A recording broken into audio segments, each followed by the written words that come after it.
Para investigar, para preguntar, para opinar. Marcelo Slotoviazda.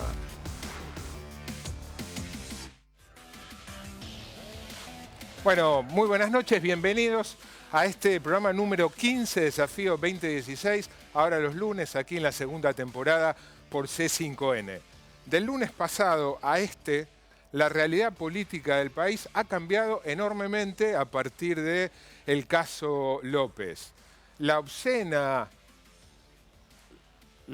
corrupción que quedó en evidencia, infraganti, de quien fuera el hombre fuerte de la obra pública a lo largo de los 12 años del kirchnerismo, cayó como una bomba en el kirchnerismo en particular, pero en el peronismo en general.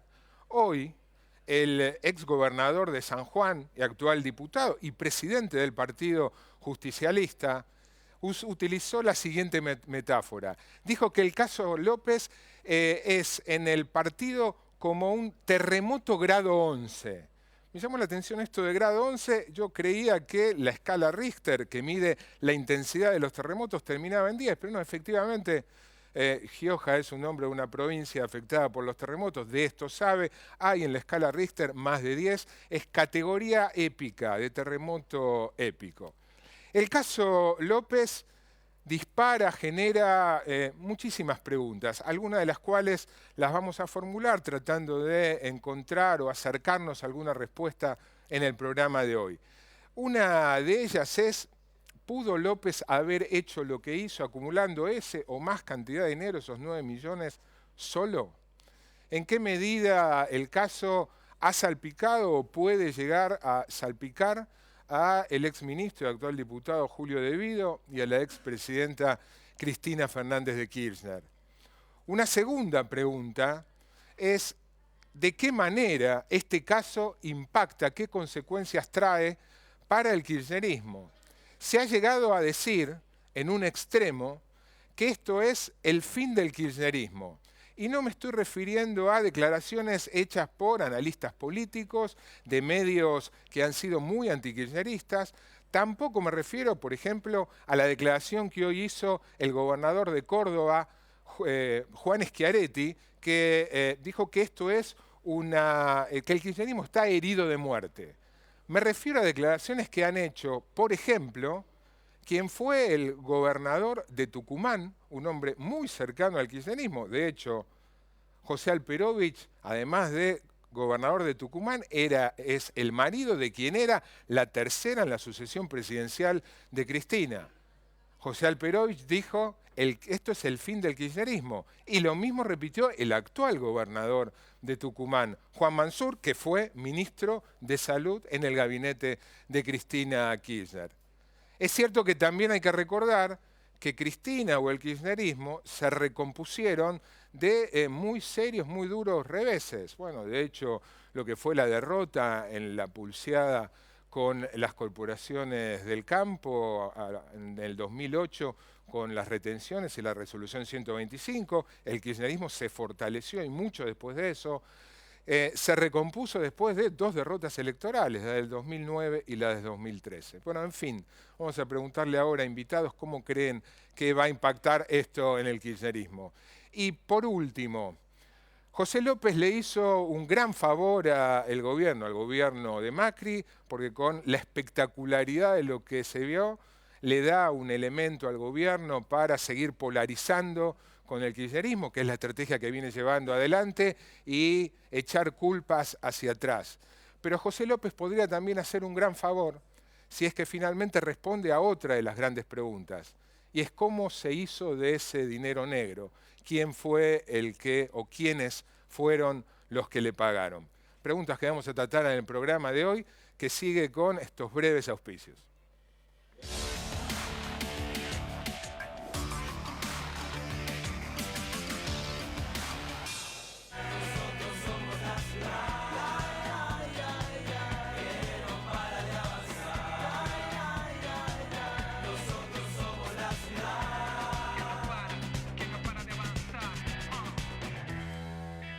En Provincia ART, nuestro trabajo es protegerte en el tuyo.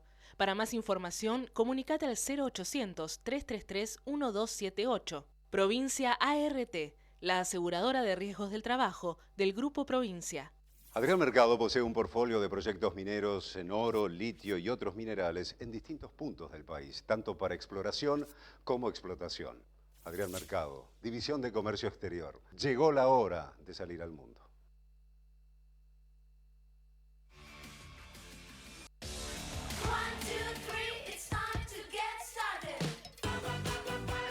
Hagamos que todo suceda.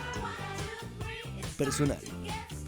Sigue en marcha el plan anual de vacunación gratuito de la provincia, para que este invierno todos nos vacunemos contra la gripe, en especial niños y niñas, embarazadas y abuelos. Las vacunas son gratis y están muy cerca de tu casa. Conoce más en gba.gov.ar/vacunación. Buenos Aires, provincia. Mi corazón con el Kini late más.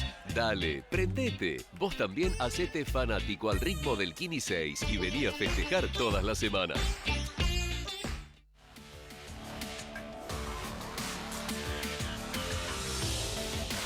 En un rato vamos a estar ocupándonos de la situación social muy delicada con 3 intendentes del conurbano bonaerense. Pero ahora nos metemos de lleno en el caso José López y su impacto en el peronismo en general. Estamos aquí con Fernando Chino Navarro, legislador por la provincia de Buenos Aires, por el Frente para la Victoria, por el peronismo, por el movimiento Evita. ¿Por qué, Chino? Nuestro bloque se llama Peronismo para la Victoria, FPV, y soy del movimiento Evita. Y estamos también con Alejandro Grimson, antropólogo, que ha escrito una muy interesante nota llamada Toda la Verdad, un analista político. Alejandro, Chino, a los dos gracias por venir. Gracias, Marcelo. Antes de ir a la entrevista con ustedes, los invito, estamos aquí con nuestro columnista estrella, José Nathanson, para poner en contexto el tema de corrupción, puntualmente, no este caso, sino la corrupción en general. José. Marcelo, buenas noches. Bueno, efectivamente, la idea sería poner un poco en contexto, más allá del escándalo y de la indignación que a uno le produce ver las imágenes de los fajos de dólares termosellados, de la carabina, de los rillales y demás, y tratar de entender qué es la corrupción, qué implicancias tiene. Podemos ver la primera placa porque lo que queríamos comenzar ilustrando es el carácter transversal a los diferentes partidos políticos que tiene la corrupción. La corrupción es una cuestión que tiene que ver con la ética, con la moral, que no atañe a una ideología particular. Mirá, ahora al mismo tiempo la corrupción, y este creo que es uno de los puntos centrales que conviene, ahí está, estamos viendo las fotos. Elegimos, Marcelo, fotos de personas que tuvieran al menos una condena en primera instancia por delitos de corrupción. Vemos a María Julia Alzogaray, Gostanian, Menem, Felisa Miseli, condenada en primera instancia, Ricardo Jaime, y los dos de abajo son Collor de Mello y José Dirceu, ex jefe de gabinete de Lula.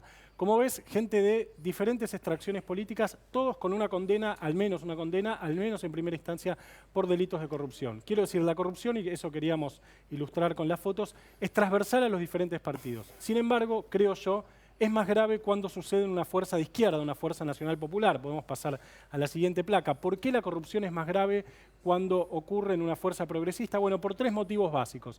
El primero es que refuerza la antipolítica. Seguramente Alejandro en un rato nos puede hablar de esto porque él tiene escrito bastante cosas sobre esto, pero muy sencillamente uno podría decir que impide hacer un balance. Uno podría decir, a mí del kirchnerismo me gusta la asignación universal y las jubilaciones, y estoy en contra de cómo manejaron el INDEC y cómo manejaron la inflación. Ahora, yo no puedo poner en el balance los sobornos y la coima, porque la discusión va para otro lado. Ese es el poder cancelatorio que tiene la corrupción a la hora de discutir política. Ese es un punto. El segundo es que corroe la legitimidad fiscal. Las fuerzas progresistas, nacional populares, como sea, creen en un Estado grande. Un Estado grande implica muchos impuestos.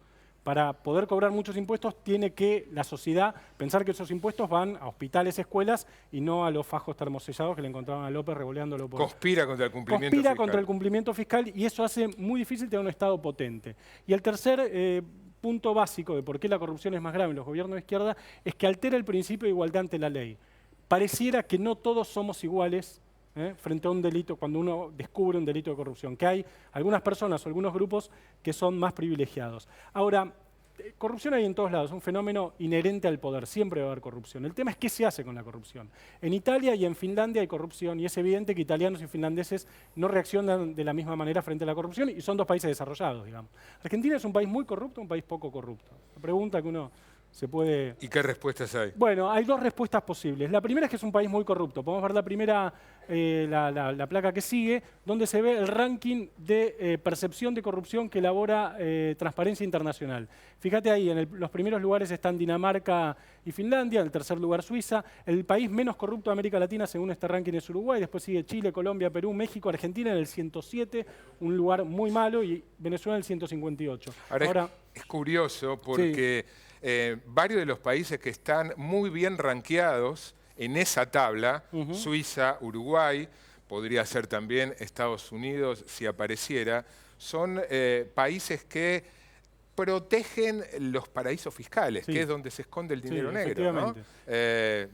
O que son directamente paraísos fiscales, como el caso de Suiza en cierto sentido, y lo mismo el caso de Uruguay para Argentina. O sea, depende de qué lado... Ese era por ahí uno de los puntos, Marcelo. ¿Qué es lo que uno considera corrupción? Por ejemplo, Liechtenstein está bien en ese ranking. Ahora es un paraíso fiscal y solo es un paraíso fiscal. Suiza es otras cosas. Liechtenstein es solo un paraíso fiscal. Ahora, Argentina en ese ranking le da mal. Ahora es un ranking que, ¿cómo se elabora el ranking de Transparencia Internacional? Se le pregunta a las consultoras, sobre todo financieras, si hay un clima de corrupción a la hora de hacer negocios. Entonces, esto quiere decir que refleja el punto de vista del poder económico y que un país amigable con el mercado, más abierto, más competitivo, etcétera, probablemente esté mejor que uno que no lo es, más allá de la opacidad con la que se manejan estos otros temas. Podemos ver otra medición de corrupción que elabora también Transparencia Internacional, que es el barómetro de la corrupción. Hacen algo más simple. No elaboran un ranking con consultoras, sino que le preguntan a la gente si en los últimos 12 meses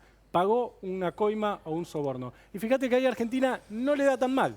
En todo caso, le da mejor que a otros países que en el otro ranking estaban arriba. En México dijo el 33%, Colombia 22%, Perú 20%, Argentina 13%. Es decir, hay más gente en esos países que dice que pagó una coima que en Argentina. Y podemos pasar entonces, si te parece, Marcelo, a la última placa, que me parece que es lo central de lo que estamos hablando en este momento, que es el nivel sistémico que tiene la corrupción y si la corrupción fue parte de un entramado más grande dentro del kirchnerismo o si fue un caso aislado. El caso López es diferente a otros casos de corrupción que hemos visto durante el kirchnerismo, creo yo, por estos motivos. No fue una denuncia de Clarín, es decir, nadie puede decir que fue un invento, algo orquestado políticamente. Después se habrán podido montar campañas, pero el origen fue un tipo que lo pescaron tirando bolsos para arriba de una pared.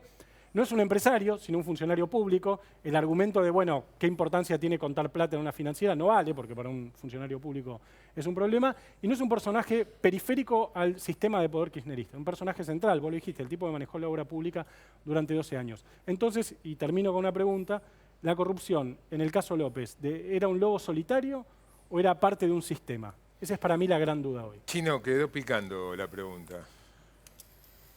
Yo no creo que López haya actuado solo.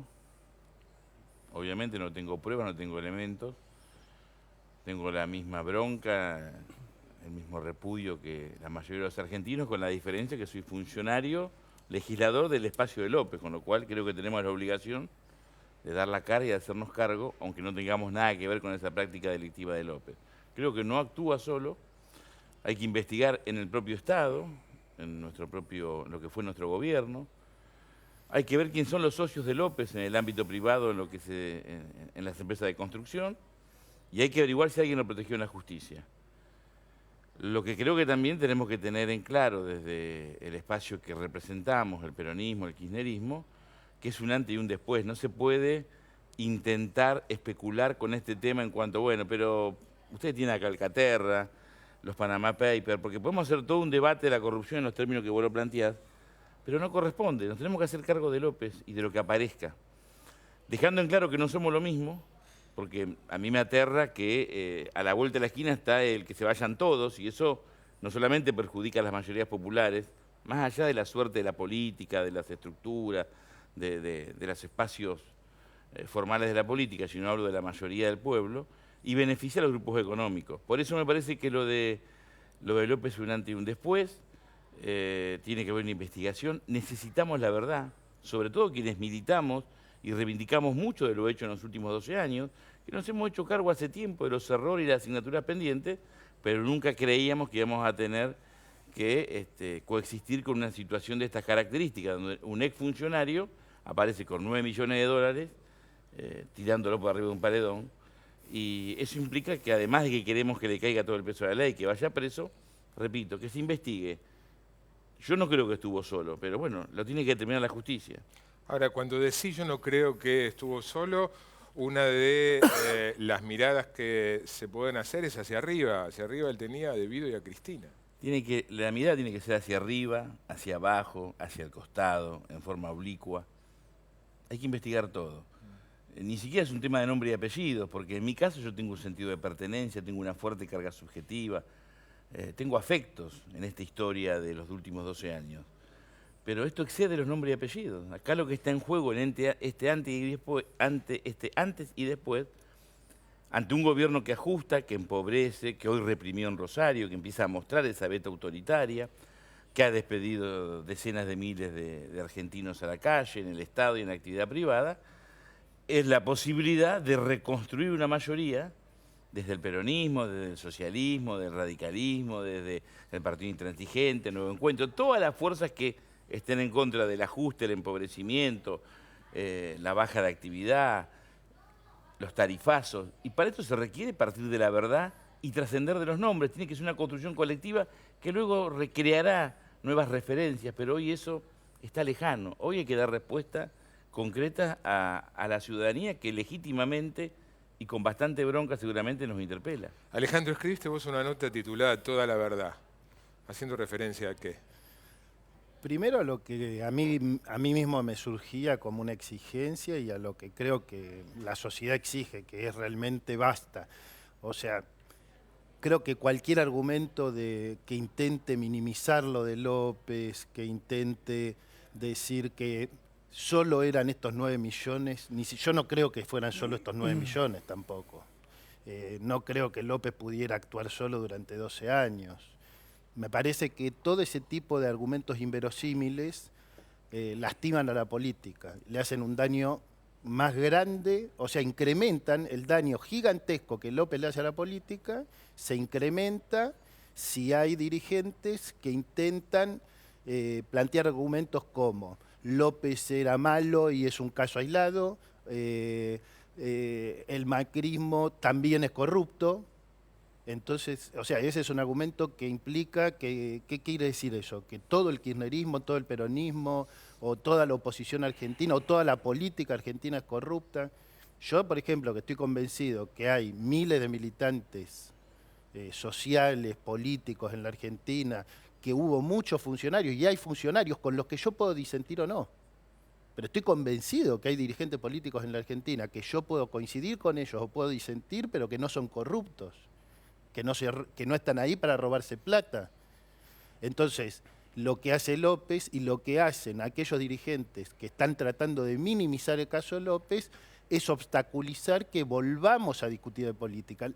Saber toda la verdad, que salga a luz todo lo que tenga que salir a luz, que, digamos, se investigue más allá de cualquier límite, es una condición fundamental, porque yo creo que, digamos, José mostró estas placas que son súper interesantes, pero hay una cosa que está muy clara, que es la política argentina es mucho más corrupta que lo que la ciudadanía quiere soportar.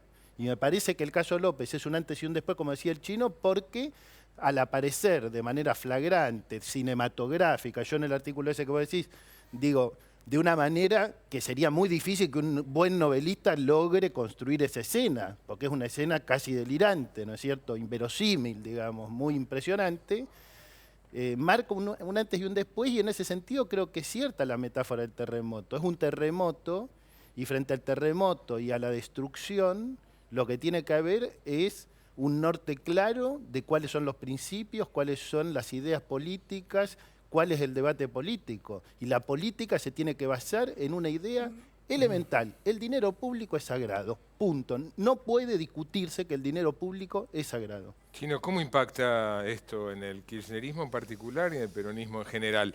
Lo primero, ya hubo claros intentos de despegue por parte de dirigentes. Bueno, lo vimos a Mansur, al Perovich, diputados de Misiones, diputados nacionales, escindiéndose, ampliando la fisura que ya venía percibiéndose dentro del peronismo. ¿Cómo crees que sigue?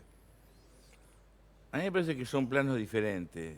Una cosa es la dirigencia donde a veces nos puede agarrar el temor de a dónde vamos, queremos reposicionarnos, reempezar un juego, que es difícil reempezarlo porque esto no es una foto, es una película. Y otra cosa es el conjunto de la sociedad. A mí me parece que debemos tratar de estar atentos, escuchando qué pasa en el seno del pueblo también para aprender y tomar decisiones concretas respecto a lo que está en juego. Por ejemplo, se discutió días atrás y seguramente se va a discutir dentro de unas horas el tema de los fueros. A mí me parece que tenemos que ser claros al respecto. Nosotros no podemos utilizar los fueros reivindicando lo que implican los fueros en política, pero ante situaciones de estas características, donde hay una, más que sospecha, una convicción de vastos sectores sociales de que la política es sinónimo de corrupción, cosa que no es cierto, pero hay que demostrarlo ahora lo contrario, tenemos que invertir la prueba. No podemos aparecer nosotros desde los fueros utilizándolo para no estar a disposición de la justicia. Cualquier compañero del peronismo que quiera reposicionarse pensando bien de servir al conjunto del pueblo, tiene que prescindir de esas cuestiones legales, aunque la legalidad lo avale, porque esto es un tema estrictamente político. Hay que estar de señal, de símbolo. Estrictamente político. Un gesto, un símbolo estrictamente político. Aunque la legalidad te autorice a hacer uso del fuero, tenés que prescindir del fuero y ponerte a disposición de la justicia. Ahora, ¿eso debería ser una decisión individual de la persona acusada o debería ser una decisión del bloque? En el caso debido, pueden por ejemplo, ser ambas cosas. ¿vos estarías a favor de que el bloque Debería ser una decisión individual y si no, tiene que ser una decisión colectiva. Si no, no se entiende lo que está en juego. No basta con decir, bueno, murió el Frente para la Victoria. Una pregunta feneció el kirchnerismo. Parece que es más complejo el tema. Una pregunta por ahí para Leo, para los dos. La visión que ustedes tenían del kirchnerismo en general y de Néstor y Cristina en particular, ¿cambió a partir de esto? Mira, yo creo lo siguiente.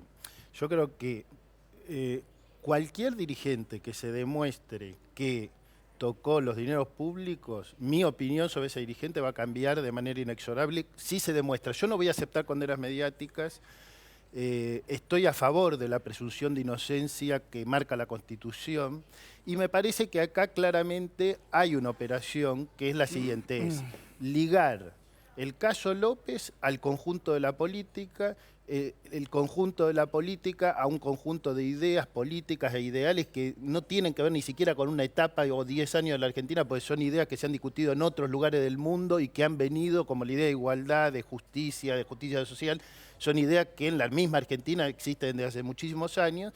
Entonces me parece que el trabajo político consiste justamente en desligar personas que hayan cometido delitos comprobados, como en el caso de López, o que se puedan comprobar, como en otros casos, de las ideas políticas que muchísima gente defiende o que yo mismo defiendo y voy a seguir defendiendo, porque a mí no hay ningún caso de corrupción que me vaya a hacer cambiar mis ideales políticos que tengo desde hace muchísimos años.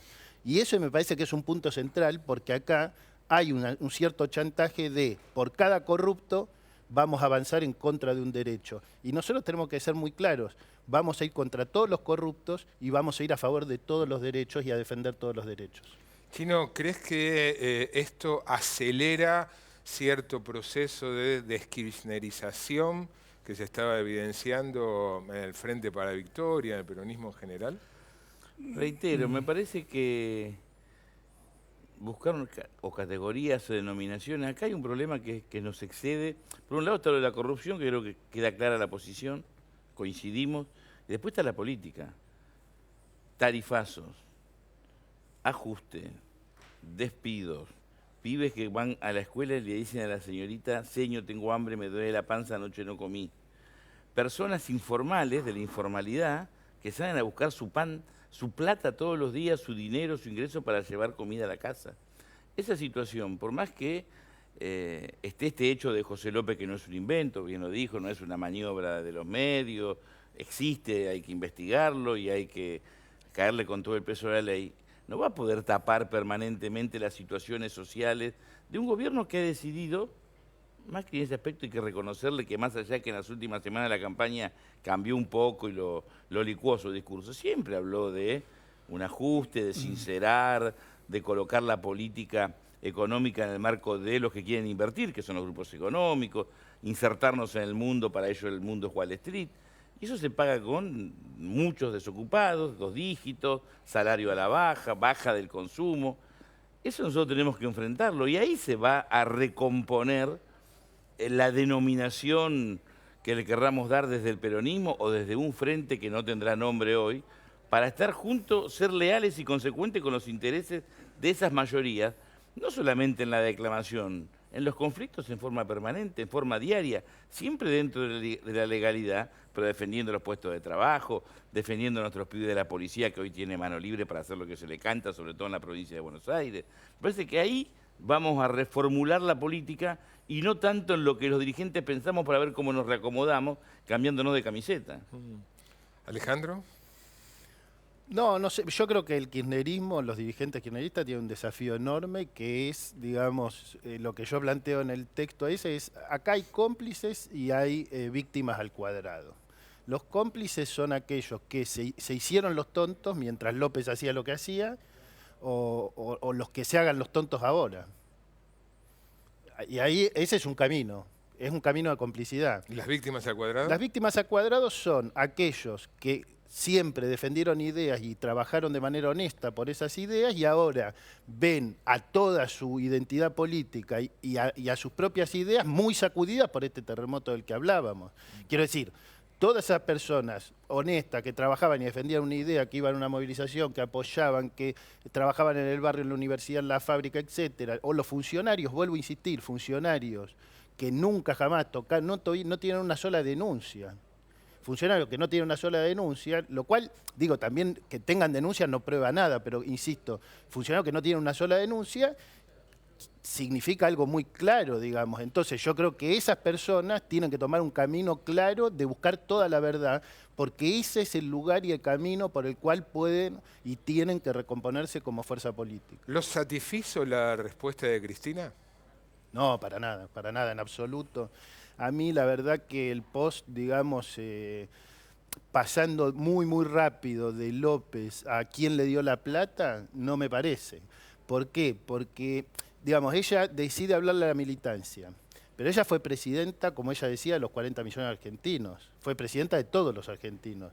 Y ella, como presidenta, tenía que instrumentar los mecanismos de control. No solo tenía la obligación de no tocar dineros públicos, tenía la obligación de mejorar y garantizar que los mecanismos de control para que no existieran los López funcionaran transparentemente.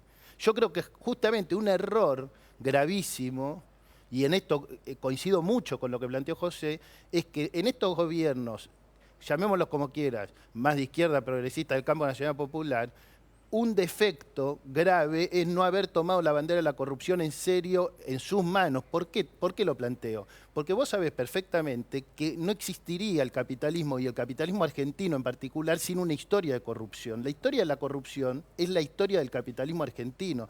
Muchas de las grandes empresas argentinas hoy se formaron a través de procesos de colusión, de corrupción, de evasión. Bueno, la patria contratista. La patria contratista, estábamos hablando de eso, José estábamos discutiendo sobre eso.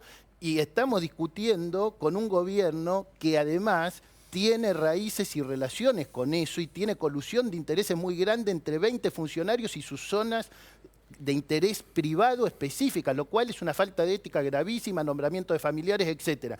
Cuando teníamos que discutir eso, aparece esto que es una consecuencia de no haber instrumentado los mecanismos. Entonces vos no podés poner un post en Facebook planteando quiero saber quién le dio la plata, porque yo quiero toda la verdad, no solo quién le dio la plata. ¿Sí, no? Yo creo que fue positivo que haya expresado su opinión, que se haya comunicado con la militancia. Creo que faltan algunos aspectos. Yo coincido con lo que hablábamos hoy, o hablaba José, que yo comparto. Un hecho de corrupción en el Código Penal es igual cualquiera sea el responsable, pero moralmente, éticamente, políticamente es mucho más grave cuando lo lleva adelante un funcionario, alguien que integra un gobierno cuyo objetivo es combatir la injusticia, la inequidad y plantear la justicia social. Me parece que faltan elementos, bueno, seguramente habrá otras comunicaciones, no creo que sea la única. ¿Qué pasó abajo en la militancia? ¿Qué preguntan, qué reclaman? Y depende, todo es muy...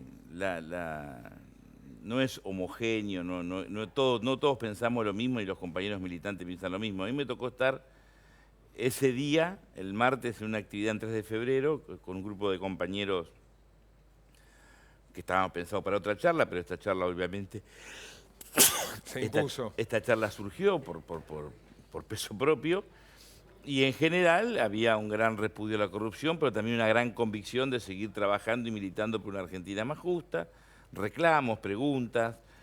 Todavía estábamos el martes en la confusión. Uno mismo hoy sigue estando, tiene algunas definiciones, yo tengo algunas definiciones, pero decir que tengo todo claro sería mentir, porque también la bronca a veces se transforma en dolor. El terremoto, ese que decía Gioja, puede haber terminado, pero todavía los edificios se tambalean. Hay réplicas. Creo que vamos a encontrar, primero, la verdad en la justicia, pero también nosotros transitando con lo que esto implica, que a veces puede implicar broncas, enojos, hasta insultos, en el seno de nuestro pueblo. Si nos refugiamos allí y hemos actuado con honestidad y tenemos una práctica militante en pos de la equidad, la verdad va a aparecer. A los dos, Alejandro, Chino, gracias por venir. Gracias a vos. Gracias, José. Gracias, Marcelo. Vamos a un breve corte. La agenda política no se agota, por supuesto.